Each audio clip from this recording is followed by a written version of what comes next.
here on the Delivering Happiness bus at South by Southwest. We're talking to the creator of Silicon Prairie News and Big Omaha. They're a big event and a great news source. And we just actually wanted to talk to you a little bit about what you do and what inspires you, as we are on the Happiness bus after all. So, actually, Jeff, could you just tell us, like, first off, what's your day-to-day in general? Sure. Wow. Daily basis, it kind of depends on the day of the week, I think, as well. But for us, we're always trying to highlight and kind of promote entrepreneurs and startups on the prairie. And so it's ranges from getting news tips to planning events and thinking of new ways to kind of cultivate and build that community. But always fun. Each day is something new. So what drives you to do what you do day to day? Yeah, I think for me, it's seeing people excited and just in the mode, in the zone. That there's others like them in the Midwest.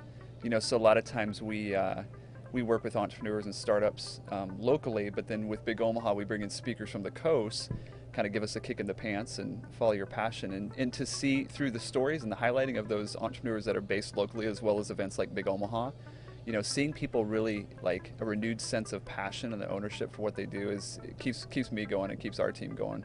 The type of people that inspire me are those that, going back to kind of that are in the mode, that are in the zone, that are so confident in what they're doing. It's not an ego thing. It's just they're really excited about what they're involved in, right? And they're just heads down passionate about that.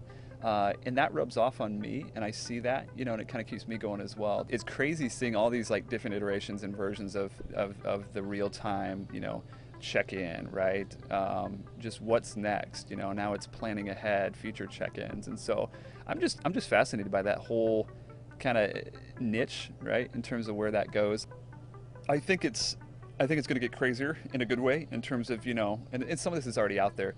You're walking down the street, and based upon recent history of where you check in or what you say you enjoy or what you like, that coupons are automatically delivered to your cell phone, or you're walking by and the social graph can essentially determine that, hey, Frank Gruber and Jeff Slobotski have got a great relationship. You should stop in. It's not just one of 1,000 people that are at this location, but here's a guy that you communicate with on a weekly basis. And so really I think it's pretty exciting, pretty kind of crazy in terms of what's gonna come next. Can you share some of the maybe advice for entrepreneurs that you talk to that are looking to start up? Yeah, I think maybe a couple things that came to mind. Get a really good core team around you, and not only just your staff, but some mentors, some advisors. And that, again, that sounds, we've all read that before, but I think that's so true. That's so pivotal. Get somebody that you have a true, heart-to-heart kind of core bond with, that's going to steer the ship in the right direction. Pivoting's good, like innovation is good, but at your core, like as an entrepreneur, what you're trying to do, I think it's key to like stick true to that, right? Like, and don't just listen to all the comments that are out there.